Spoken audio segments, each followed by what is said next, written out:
We have 4 present, 3 absent.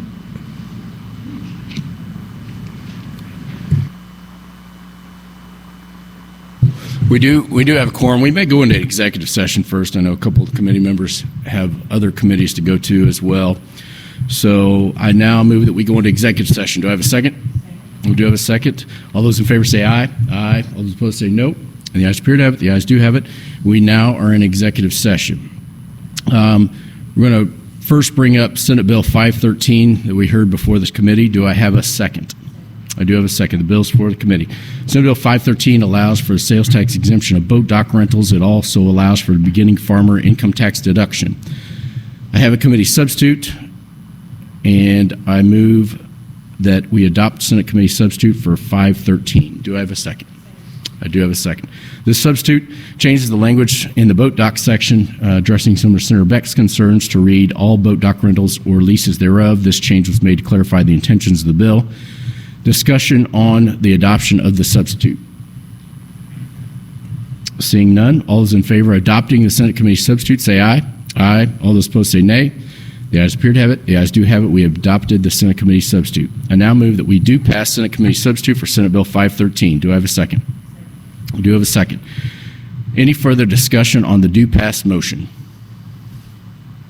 Seeing none, Madam Secretary, please call the roll. Senators Hoskins? Aye. Esslinger? Beck? Eigel? Fitzwater? Huff? Roberts? 4-0. By your vote of 4-0, you have voted to do pass Senate committee substitute for Senate Bill 513. That's the only bill that we're going to exec out as of right now. I move that we go back out of executive session. Do I have a second? Do you have a second? All those signify by saying aye. Aye. All those opposed say no. We are out of executive session. Mr. Chairman? Yes, Senator Beck. Are we your favorite committee members? I just want to know. You are definitely my favorite. You're my favorite committee member named Doug Beck. Thank you. Appreciate it. All right. First up, we have Representative Riley with House Committee Substitute for House Bill 268. This establishes the Regulatory Sandbox Act. This is very similar to the one that have already passed out of this committee. Proceed when ready, Representative. Thank you, Mr. Chair and members of the committee. My name is Alex Riley. I'm the state rep from the 134th District, which covers Southwest Springfield, the city Battlefield, and Greene County. Thanks for allowing me to present House Bill 268 for you this afternoon. I know you have all heard this bill a couple of times already and have already passed the Senate version out of the Senate earlier this year. I think it may have been the first bill out of the Senate or one of the early ones. So I'm not going to waste a lot of your time because I know you know this issue well, but the bill establishes the Regulatory Sandbox Act in the state of Missouri. What we are doing with this bill is creating a way for individuals who are entrepreneurs, innovators, they want to bring new products or services to market, a way for them to do that outside of the normal regulatory structure that's in place. We still have a number of protections within the bill to make sure there is government oversight. But what we are trying to do is encourage entrepreneurship in the state, let the nation know that Missouri is open for business. We're doing cool and exciting things in the innovation space here in Missouri, and this is one tool in the toolbox that we have to do that. So with that, Mr. Chair, I'll go ahead and close because I know you all know this issue well. Thank you, Representative. Any questions for the bill sponsor? Seeing none. First up to you're welcome. First up to testify in favor of House Committee Substitute for House Bill 268. Thank you, Mr. Chairman. I'm Nancy Giddens, representing United We and the Greater Kansas City Chamber of Commerce. We supported the Senate version and would like to go on record in support of this version as well. Any questions? Seeing none. Thank you for your testimony. Next up, testify in favor of House Committee Substitute for House Bill 268.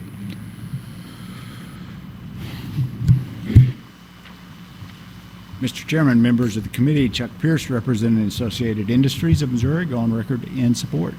Any questions for this witness? Seeing none. Thank you for your testimony. Next up, testify in favor. It's a race. Proceed when ready. Thank you, Mr. Chairman. Noel Torpy for Next Missouri. Just want to thank you and the House sponsor for pushing this legislation. Any questions for this witness? Seeing none, thank you for your testimony. Next up, testify in favor. Mr. Chairman, Brad Jones with the NFIB. We supported your Senate bill, and we certainly support this House bill. Thank you. Thank you. Any questions for this witness? Seeing none, thank you for your testimony. Next up, testify in favor. Good afternoon, Mr. Chair, members of the committee. Philip Barnes, I'm with the Missouri Chamber of Commerce and Industry, and we'd like to go on record in support. Any questions for this witness? Seeing none, thank you for your testimony. Thanks. Next up, testify in favor. Seeing none, anyone here to testify in opposition of House Committee Substitute for House Bill 268? Please state your name, who you're with for the committee, and proceed when ready. Hello, Chair. Thanks for the opportunity to testify before this committee. My name is Michael Berg, and I am representing the Sierra Club Missouri chapter, and we oppose House Bill 268, the Regulatory Sandbox Act. We are worried that when you let people evade regulations, then it could cause harm to people, that it could also be a potentially unconstitutional delegation of legislative authority based on the separation of powers. And we're worried especially about evasion of environmental regulations. And we think, the goal of promoting entrepreneurship would be better served by setting up a regulatory relief office that helps businesses, especially small businesses, navigate the existing rules on the book instead of a regulatory sandbox. We recognize that this is passed and that there is desire to have a regulatory sandbox. We don't like the concept, but and we also, I want to recognize that the bill sponsor has worked with us, and there were some good changes made as far as giving more time to departments to look at issues to see if people would be damaged, and also steps taken in transparency. Unfortunately, we see a problem in a couple things. One, this could promote industries that would be environmentally damaging, and also, if applied to environmental law, the Clean Water Act, the Clean Air Act, and the Resource and Conservation Recovery Act, that it could lead to evasion of needed regulations, and if it went on long enough, the potential loss of delegated authority for the DNR from the EPA. So we have proposed three amendments, one of which my colleague would be able to answer more questions and can speak on more later, to make sure and they're in the testimony, that delegated authority is not threatened, to just show that it can't be done. Regulation cannot be waived if it puts the state below federal minimum standards for environmental regulation. And there's also potential amendments. Just every time it says that we're looking out for the health and safety and financial well-being of consumers and the public, when the agencies are looking at that, just add the word the environment, so that the agencies can see, does this threaten the environment, our natural resources, and water, air, wildlife. And the other issue we have that could be cleaned up, and if it was changed, still does not change the basic idea of what the bill is trying to accomplish, is to clean up language to make sure that there's a clear definition of what an innovative practice is, to say that it's clearly distinguishable for existing technologies or practices, because as it's written, you could just have a company say just their normal practice and just say, oh, it's innovative, and then everybody would be eligible for this. So we've got amendments that would not get rid of the spirit of the bill, but could still take care of these concerns. Any questions for this witness? Seeing none, thank you for your testimony. Next up to testify in opposition. Proceed when ready. Thank you, Mr. Chairman. My name is Charles Miller. I'm the policy manager at Missouri Confluence Waterkeeper. We're a nonprofit based in St. Louis dedicated to clean water, both drinking water and environmental. As Michael alluded to, I think we've got just really, I want to drill in on one issue here, and that's kind of this delegated authority in these existing federal environmental laws. The specific place where our concerns are raised in this bill is on page 11, lines 13 through 15. Basically, it says that a sandbox participant has a license or a permit under the laws of the state for the purposes of any provision of any federal law requiring licensure or other authorization by the state. I don't pretend to be an expert on anything outside of environmental law, so there may be good reasons for that outside of the environmental context. But those three bills that the Sierra Club mentioned, the Clean Water, Clean Air, and the Resource Conservation and Recovery Act, that's solid waste regulation in plain English, they all have something called, they operate under a cooperative federalism framework. So basically, EPA sets statutory minimums, then they delegate authority to DNR to permit things in accordance with those minimums. And our concern is that the language here might create the false impression for sandbox participants that they're no longer required to get permits under these acts from DNR. That would be a disaster for the participants in the sandbox because it would open them up to enormous, not only liability for enforcement from either DNR or EPA, but also civil liability because each of those federal laws has a citizen suit provision, meaning if I go out or you go out and notice that somebody's not got a permit they're supposed to, or they're evading a permit, you can go ahead and sue them in federal court. I don't think that was obviously the intent here, but I am concerned about that language, and I think we would really just like to see that cleared up in a way that makes it clear to sandbox participants that under these cooperative federalism statutes, they are still going to have to get clean water and clean air and solid waste permits if that's something they would have had to do in the first place.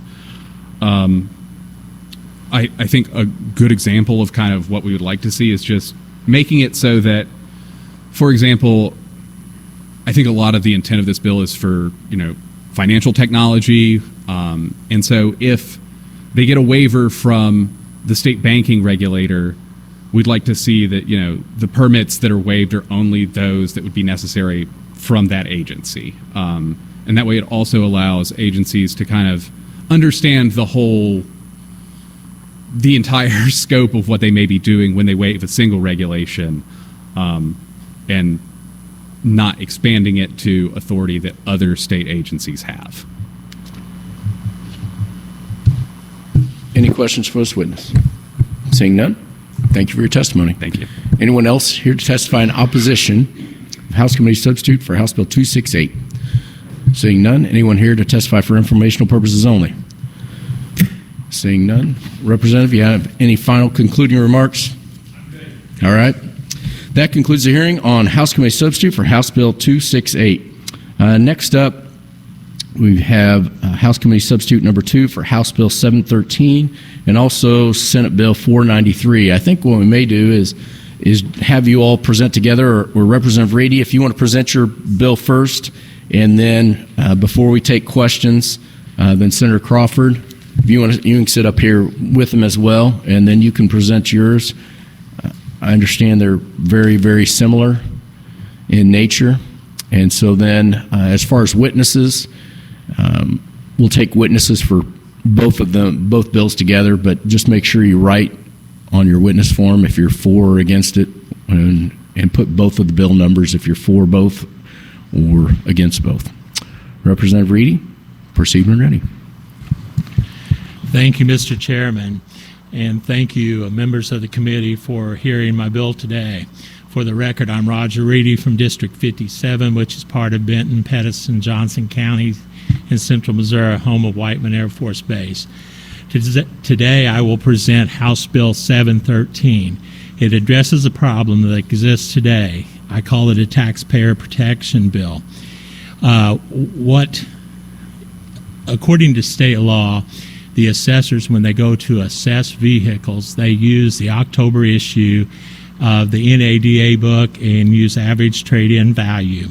In 2021 and 22, due to higher used car prices, these assessments went up. when on personal property, when there's an increase in assessment, there is an increase in taxes because there's no rollback provision. So what this bill does, it removes NADA from the statute, and it says that assessors and the tax commission would work together to choose a value guide, and they would gain the MSRP value.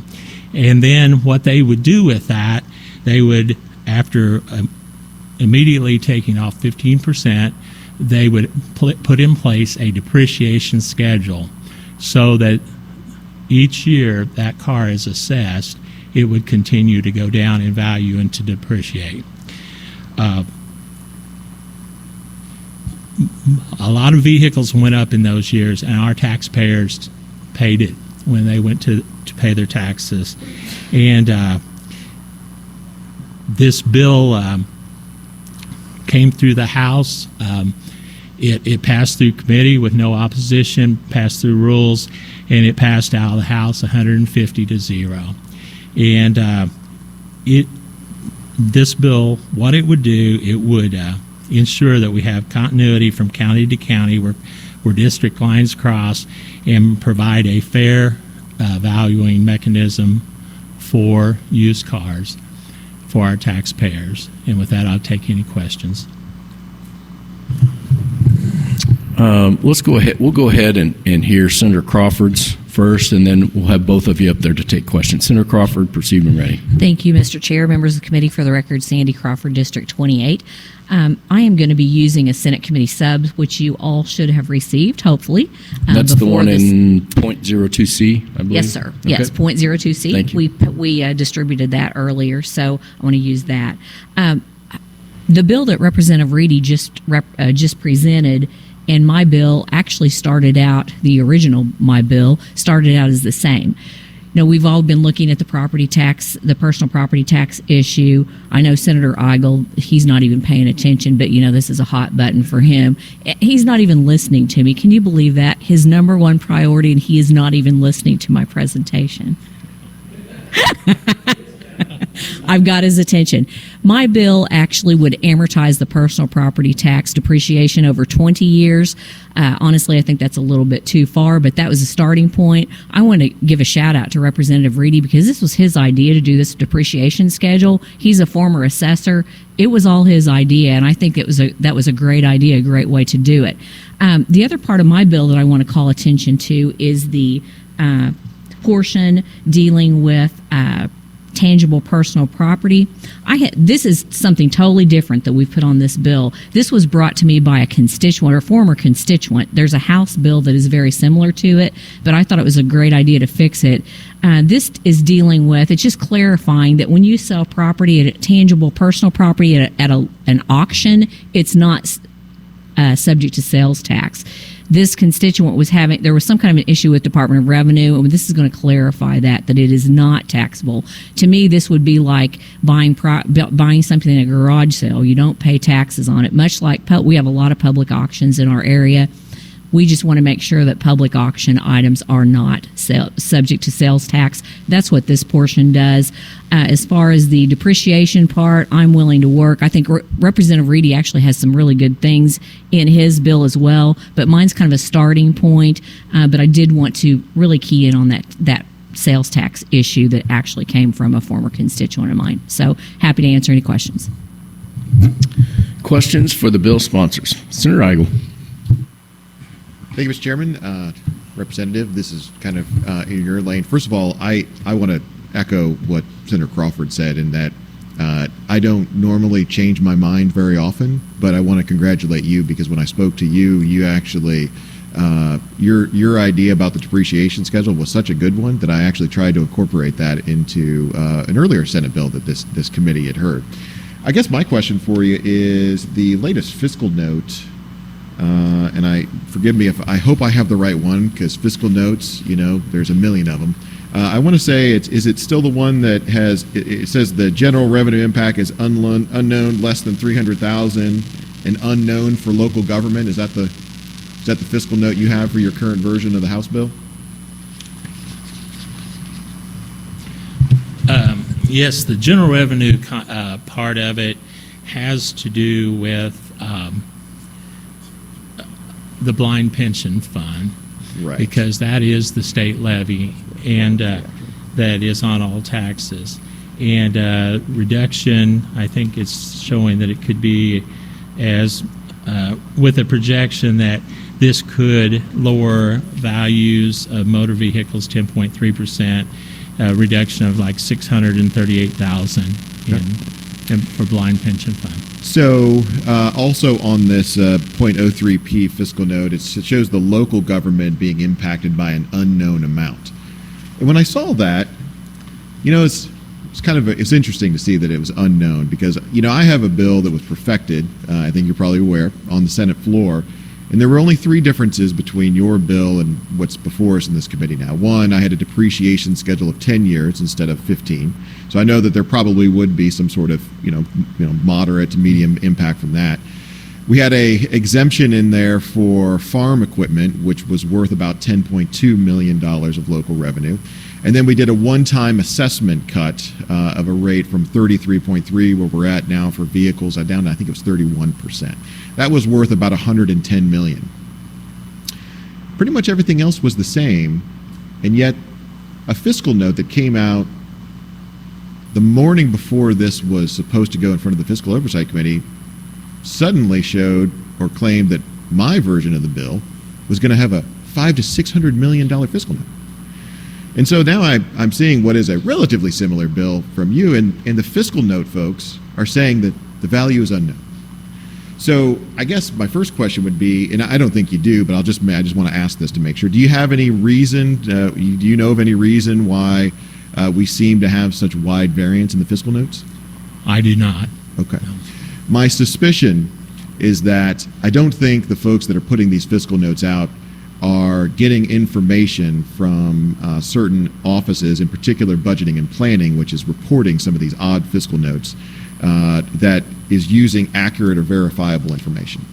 And that unfortunately has derailed the original bill that we perfected through the Senate, because now there are members of the Fiscal Oversight Committee who perhaps they feel they don't know what to expect. They can't really move these bills forward. So I guess do you know of any other impact? What do you believe? Do you believe this is going to end up in a cut to personal property tax revenues, or do you think it's going to be about even? In my opinion, with the 15-year depreciation schedule, I believe that there might be a cut, but not a huge cut. Okay. We did some. I think that's fair. What happened when this bill was sent back from rules back to the original committee? That's why it's committee substitute number 2. We contacted several counties and said, with different scenarios, what if we use a 12?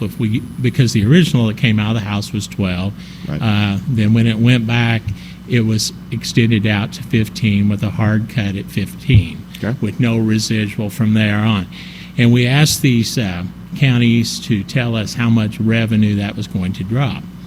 And I think at 15, there's probably going to be a tax reduction. But I think we also have to keep in mind that in 21 and 22, these taxing districts, when these values went up, they took a windfall in taxes from those districts.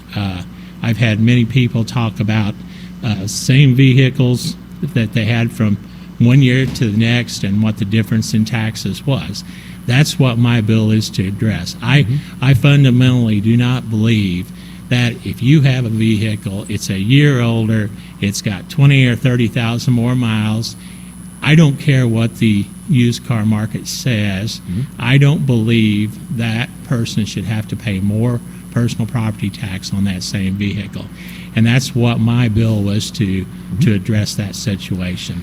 Do you happen to have an opinion on what you think at 15 years the cut to local areas would be, roughly?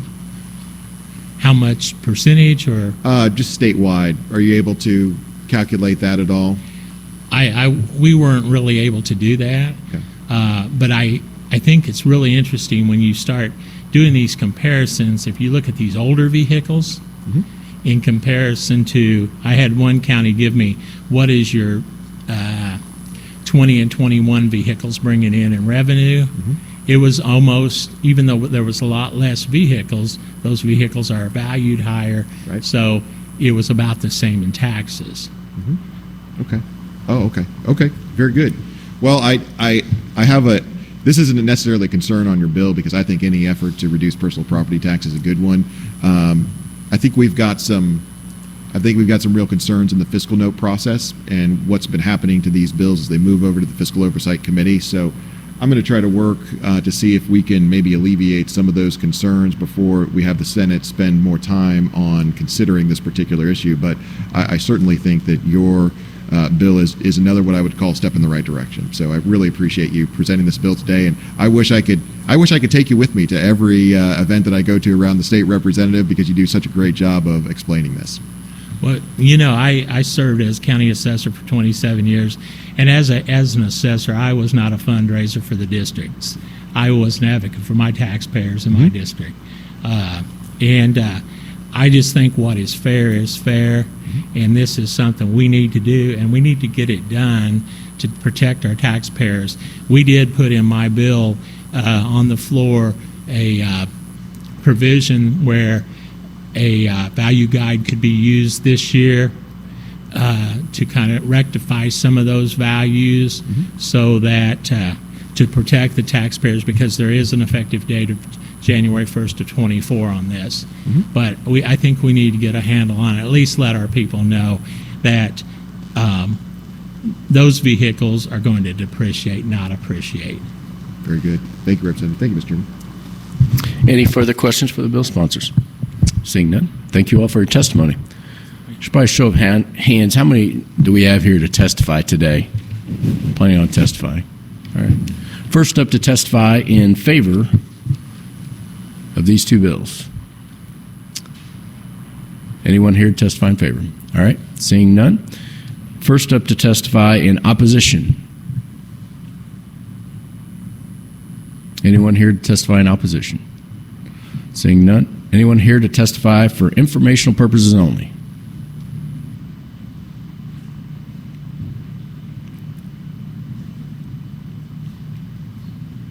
Proceed when ready. Thank you, Mr. Chairman, members of the committee. I'm David Wood. I'm the policy analyst and liaison for the State Tax Commission. Thank you for taking testimony on both of these together, so that way it just makes one trip up instead of two. There are several versions of the same bill popping up with different depreciation schedules and additional tax cuts, but the issue I want to address today is the details and timing. Currently, the motor vehicle values are determined in October of the year previous to the assessment. The assessment forms are sent out after January 1st of the assessment year and are due back before April 1st. As the forms come in, the assessors will enter the information to determine the values. The process is completed in the middle of June so that the clerk can work with the political subdivisions and the auditor's office to determine the appropriate levies. In Senate Bill 493, there's a delayed implementation of January 1st, 2024. That would be for the entire bill. Would not go into effect until January 1, 2024. That would mean the depreciation schedule method would begin in 2025, assuming that the money is appropriated in the next session's budget for the data and programming changes. The bill becoming active on January 1st, 2024 causes a problem as the motor vehicles are to be assessed as of January 1st, but the data that would be needed to be in the assessor's program wouldn't be available until the bid process was completed and the programming changes made for November 15th of that year.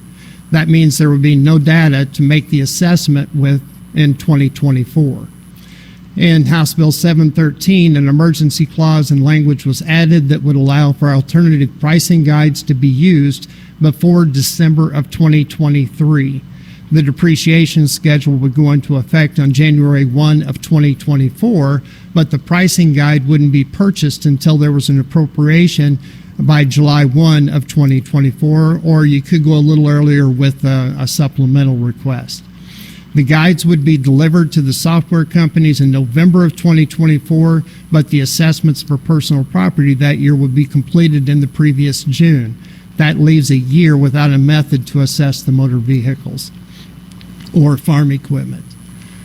Some versions of the bill allow for current assessments to be transferred to the depreciation schedule, but it is unclear whether the depreciation will be done by the local software with changes paid for by the state, which is what the language says in the bill, or if the STC will be responsible for the depreciation before the data is provided to the assessors. So that needs some clarity if it's possible if you do a sub on this. And the STC has not taken a position on the bills other than they agree that removing the specific vendor in statute is needed. Whatever methodology makes it through the process, it is necessary that the requirements of the bill are possible to accomplish and doesn't leave a time without instructions for the assessors and the STC to assess motor vehicles and farm equipment. With that, I'd be glad to take any questions. Any questions for this witness? Seeing none, thank you for your testimony. Thank you, Mr. Chairman, committee. Next up to testify for informational purposes only. Proceed when ready. Thank you, Mr. Chairman and members of the committee. I'm Nancy Peddington with the Missouri Association of County Developmental Disability Services. We're the State Association of the County SB502 Disability Boards. We appreciate the intent and understand the intent behind this legislation. We just want to ensure everybody remembers that County SB502 boards are only able to assess property tax, that we are not able to assess any other type of tax levy similar to other political subdivisions. So if there's any kind of an impact to property tax revenues, that directly affects the services that we're able to provide to people with disabilities, and the prevalence of developmental disabilities continues to rise. Autism, for example, just increased to 1 in 6 versus 1 in 7 people having that condition. So just wanted people to keep that in mind as you move forward with this bill, but of course we understand and appreciate the intent behind it. Any questions for Senator Eigel? Thank you, Mr. Chairman. So I guess my question, it must be very concerning for you to see an unknown on the fiscal note. That is correct. We don't know the ages of the vehicles and what impact and value that will have as revenues would decrease. So as I mentioned, I kind of detailed some of the differences between a bill that previously came to the body and this one. Do you believe that this will ultimately lead to a tax cut and a reduction in revenues for local areas? We do. We also understand, I believe you and I had conversation during the last testimony that we had, that there may be something that needs to give somewhere for somebody, and we would consider what that might be, what impact that might have. This one, I believe, would be less significant, extremely less significant than the other version of the bill.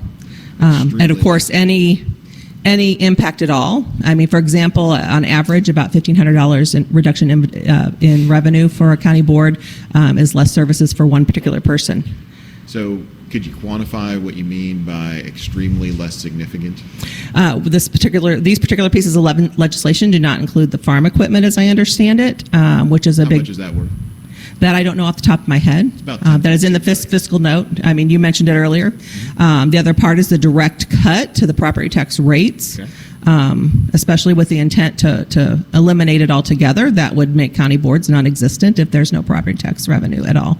So that wasn't in the perfected version of the last bill. No, it was not. The value of that one-time assessment is about $105 million, if I'm remembering correctly, to local areas.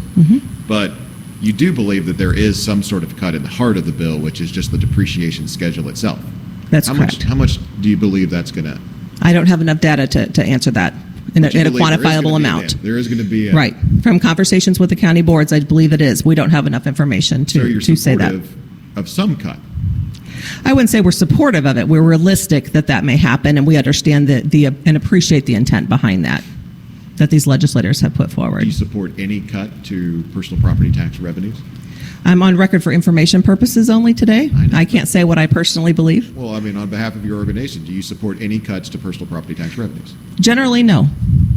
Okay, so you've just admitted that this is a cut to personal property tax revenue, so aren't you actually... I believe that it would. I don't have the data to I don't have the data on the ages of the cars and the values. Consistency in your testimonies, because you've admitted that it's going to cut personal property tax bills, and you don't really know how much, which would seem to imply that you should be more opposed to this if you don't actually know what the impact is, but you know it's going to be a cut, and yet you seem to be avoiding saying you're opposed to the bill.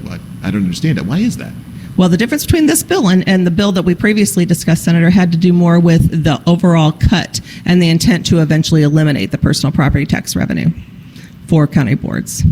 Interestingly enough, the bill that we heard testimony on, that previous bill, actually would not have any cuts go into effect unless it was replaced by other revenue. So there wouldn't be a reduction in those budgets, but there would be a reduction under this bill.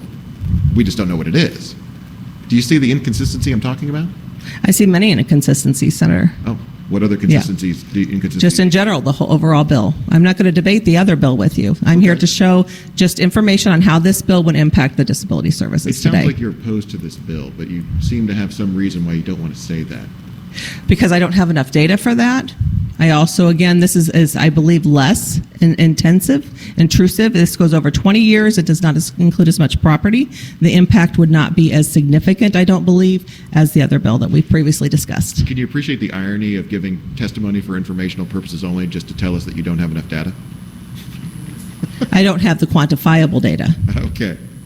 All right. We'll have to continue this again. Thank you. Thank you, Mr. Chairman. Any further questions for this witness? Seeing none, thank you for your testimony. Thank you. Anyone else testify for informational purposes only? Seeing none. Representative, Senator, do you have any final concluding remarks? Nope.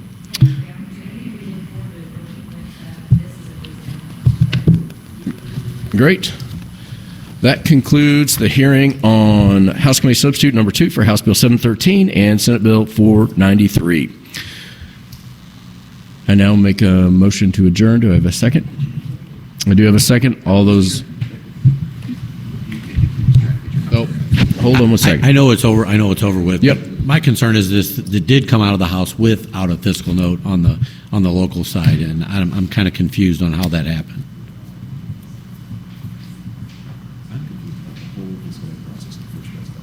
And I can talk to you offline. Let me talk to you offline on it, because I don't understand why there's no fiscal note. Yeah, I got it.